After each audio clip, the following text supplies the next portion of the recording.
E quem está visitando o Ver Mais de hoje é o médico urologista Dr. Márcio Carvalho. Vamos falar um pouquinho mais sobre a sexualidade masculina, a saúde do homem. Tudo bem, Márcio? Tudo bem, Rose. Prazer te receber aqui de novo. Prazer é meu. Hoje nós vamos falar um pouquinho também do jovem. A gente sempre tem falado dos problemas de impotência dos homens, um pouco mais velhos. O jovem, ele pode ter algum problema de impotência? Tem sim, Rose. Existe até uma prevalência disso. Tem os trabalhos mais recentes mostram que essa prevalência gira em torno de 35% de jovens entre 19 e 24 anos. Nossa, é bem novo, é jovem. E a gente pensa assim, uns 30 anos, não, que tudo é emocional. É lógico, toda a carga emocional está envolvida em qualquer homem com disfunção sexual, em qualquer idade. Mas muito jovem hoje mudou muito, vamos dizer assim, existe uma diferença hoje muito grande do jovem, o jovem mais moderno. Então, o jovem de hoje, você pode ver, a gente encontra jovens de 20 e poucos anos com diabetes, obeso. Coisa que a gente não que a gente não via antes, né? Vida sedentária, hipertenso.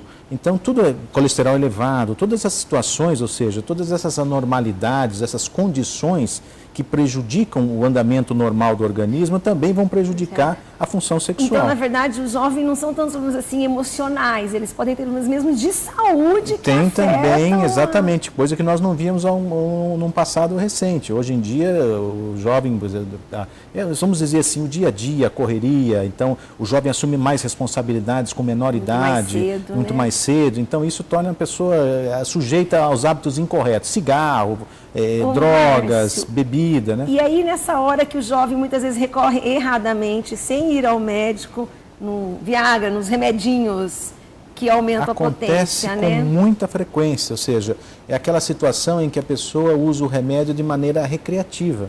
Ele usa achando apenas para uma balada, alguma coisa, mas isso pode ter um componente muito nefasto, muito perigoso.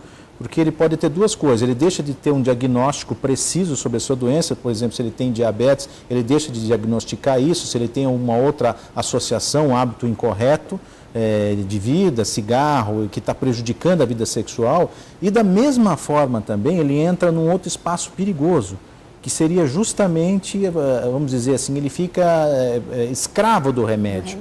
Aí nunca mais vai conseguir, exatamente. Até tem um fator de saúde e um fator psicológico. Ele também, cria né? aquela sensação de que tem que ficar sempre dependente do remédio. A dependência do remédio cria uma dependência psicológica, que muitas vezes é um ciclo vicioso de difícil superação. Ô, Márcio, quando se fala em jovens com impotência, de doenças, diabetes, hipertensão, colesterol, mas o câncer de próstata ainda não atinge muito essa idade? Nessa idade, nessa idade não atinge. O câncer de próstata mais frequentemente atinge homens acima dos 50 anos.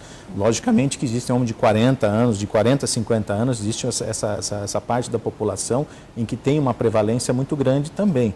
Mas, vamos dizer assim, na maioria das vezes acontece nos homens acima de 50 anos. Mas esses jovens que a gente está falando, de 19 a 25, que estavam com diabetes, com hipertensão, se eles não forem se cuidando, eles são grandes propensores a ter um câncer de próstata, ou não tem nada a ver uma coisa com a outra? Não existe essa relação. Existe até alguns trabalhos mostrando que a obesidade, o uso de determinados alimentos com alto teor de gordura pode ter uma implicação futura em câncer de próstata, né? Mas nós não podemos ter afirmar isso com uma certa...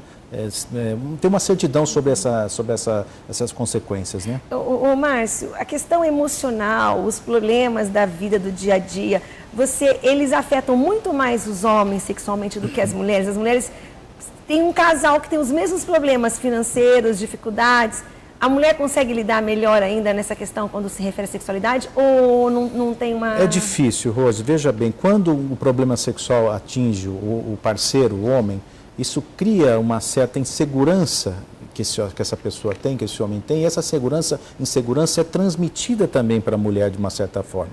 Então ele fica com medo de falhar, então ele deixa de procurar a parceira, ele começa a perder o seu desejo, então ele se afasta da parceira. Por um outro lado, a parceira começa a ter determinadas atitudes, a princípio ela tenta resgatar a relação, usar uma coisa mais atrativa, chamar ele para a relação. Isso provoca ainda vamos dizer, esse homem ele se sente mais inseguro ainda, que ele fica provocado com isso, ele cada vez se afasta mais, a mulher começa a desconfiar que realmente ele não não a ama mais, não gosta mais, então começa a desconfiar de relações extraconjugais. Isso vai culminar, se não houver um diálogo entre o casal, com certeza em uma separação. Separação, porque vai virando uma bola de neve, né? Exatamente. E a cabeça, ela vai pensando em coisas que não existem, então vai piorando a Exatamente. Tudo isso, Rose, pode ser solucionado com diálogo, né? O casal precisa dialogar nesse momento, o homem que está se sentindo inseguro nesse instante, né? Ele dialogar com a parceira para realmente procurarem ajuda, né? E sempre é muito mais importante a presença da mulher. Quando a mulher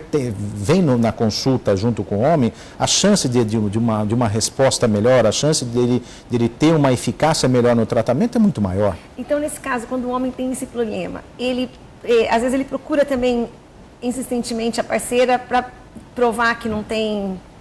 não tem, e aí é pior, ou não? Acontece. Muitas vezes o homem, ele pode, muitas vezes, procurar testar com a esposa. Será que eu estou ruim assim? Será que vale a pena procurar?